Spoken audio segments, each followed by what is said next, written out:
Anna was no ordinary maid. Though young, her eyes carried the heavy silence of one who had seen life's cruelty too early. She lost her parents in a sudden sickness that swept through her village, leaving her alone before she had even learned the full meaning of family. She came to the city, carrying nothing but a small bag of worn clothes, and began working for a wealthy trader and his proud wife. Every morning, while other servants muttered curses about their fate, Anna sang quietly to herself, believing that even the smallest light could pierce great darkness. Her song was a prayer, a reminder that her hope rested not in gold or fine clothes, but in the unseen hand of God who watched her steps.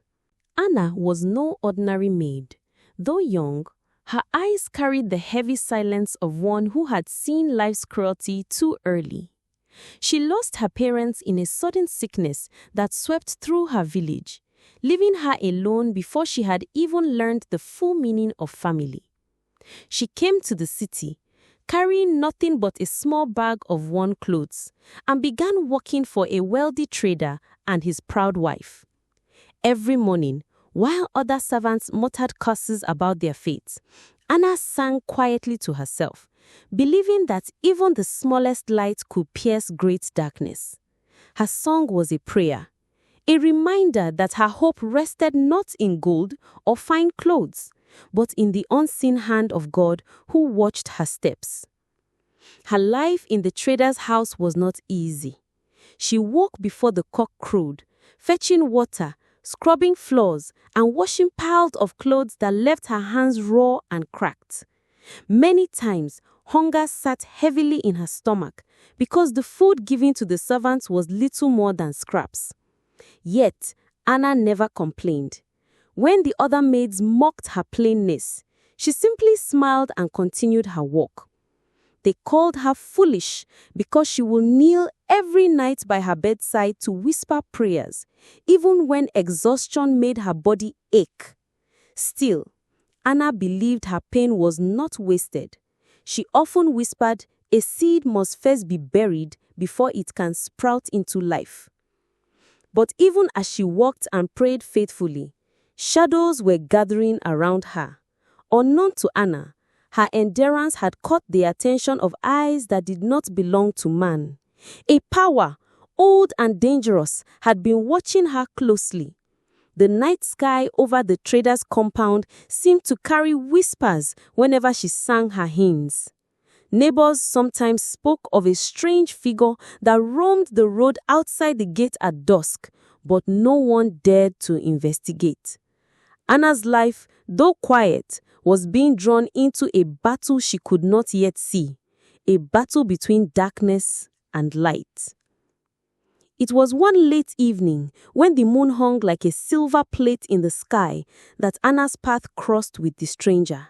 She had just finished sweeping the compound, her back sore and her head spinning from a long day's walk. As she leaned on her broom for a moment's rest, she noticed a shadowy figure by the gate. The figure did not move, yet Anna felt the weight of its eyes pressing on her. Gathering courage, she walked closer and saw an old woman standing still, wrapped in a dark cloth that seemed too heavy for her frail body.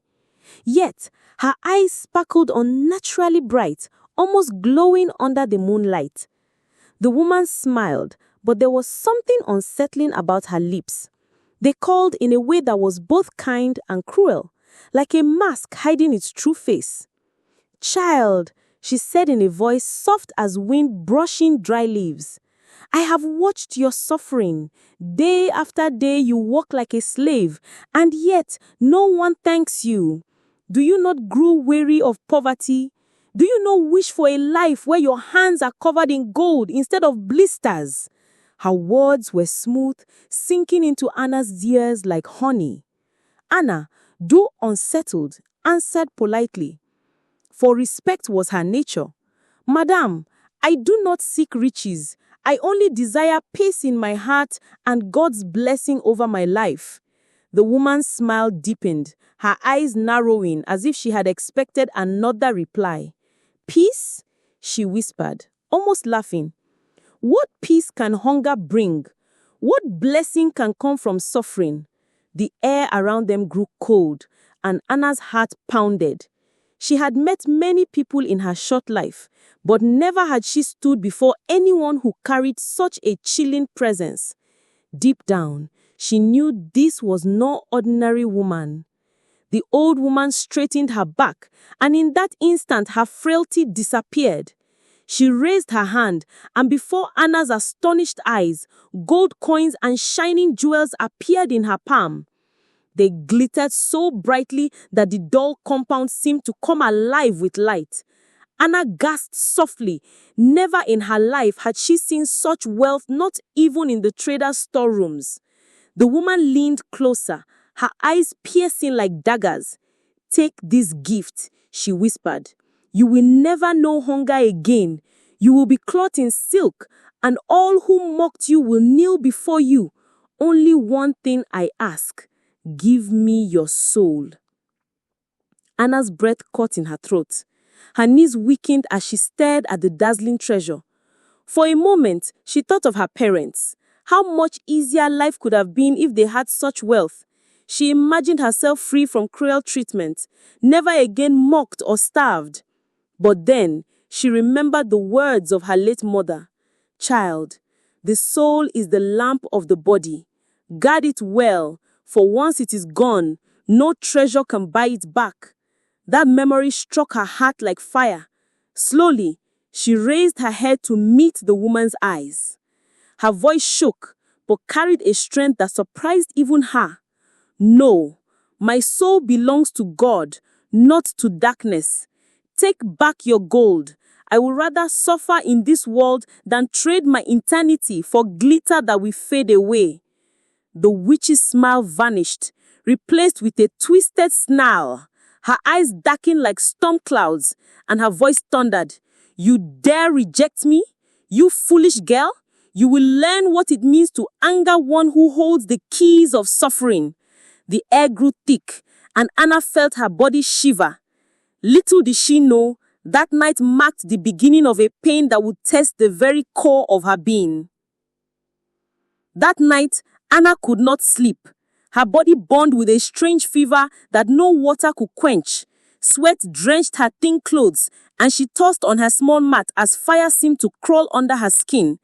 By morning, blisters had risen across her arms and legs. The other servants stared at her with wide, fearful eyes. Some whispered she must have angered the gods. Instead of helping, they mocked her. Even the trader's wife spat on the ground and said, "Useless girl, even sickness will finish her soon." The pain grew worse with every passing hour, but Anna clung to prayer. She whispered through clenched teeth, "Though I walk through the fire, you are with me." Her tears wet the floor, yet she refused to cry out in bitterness. Each breath was a battle, but Anna believed her suffering was not without meaning. The witch's laughter echoed in her mind, cruel and sharp, but she resisted, determined not to give in. On the fourth night, Anna dreamt she was standing in a dark forest. The air was heavy, the trees bent low as though they feared something greater. Suddenly, the witch appeared, no longer old and frail, but tall and terrifying. Her eyes burned red, and her voice thundered, "One word and I will end your pain.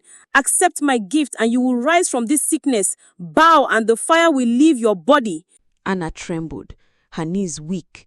The pain in her dream was real. She felt her skin burning, her bones aching. She looked at the gold and riches spread before her, and for a moment, her heart longed for relief. But then, she remembered the words of scripture she once heard in church. What does it profit a man to gain the world and lose his soul? Her lips quivered, but she whispered, "Better to suffer in this life than to perish in the next." The witch's scream shook the forest, splitting the trees and shattering the earth. A foul smell filled the air, and she vanished into smoke. Anna awoke on her mat, drenched in sweat, her body aching worse than before, but her soul was still her own. When Anna tried to return to work, her weak body betrayed her. She dropped a tray of dishes, and the sound rang like thunder in the compound. The other servants burst into laughter, their voices filled with scorn. "Look at the cursed one," they jeered. "Even her slippers don't respect her feet." One of them spat at her and sneered. "You should be thanking Madame for letting you stand here, not wasting time like your entire family didn't beg to put you here." The words pierced Anna's heart like a knife. Her whole body trembled, but she held her tears until she was alone. When she knelt that night, her prayer was choked with sobs. "God, why do you allow them to mock me? Am I truly forgotten?" Yet in the stillness, she felt a whisper deep in her spirit. "Endure, my child. The stone they reject will one day become the cornerstone." Though her heart was heavy, Anna wiped her tears, stood tall, and continued her work. Each insult was fuel for her determination. The witch's punishments could break her body, but they would never break her soul. Not long after, strange misfortunes began to strike the trader's household. His ships sank in the river, his goods were stolen, and his trusted friends betrayed him. The man who once boasted of his wealth now sat in his compound with empty hands. His wife wept loudly, blaming everyone but herself. But soon their anger turned to Anna. "It must be her," the wife shouted. "Since this maid came, our fortune has turned to dust. She carries a curse." The servants, eager to please their masters, pointed fingers at Anna. They accused her of witchcraft, of bringing bad luck into the house. She was beaten, denied food, and almost thrown out into the street. But Anna only bowed her head and said, "God sees, God knows." Unknown to them, it was not Anna who cursed the house. It was the witch's fury burning against her refuser.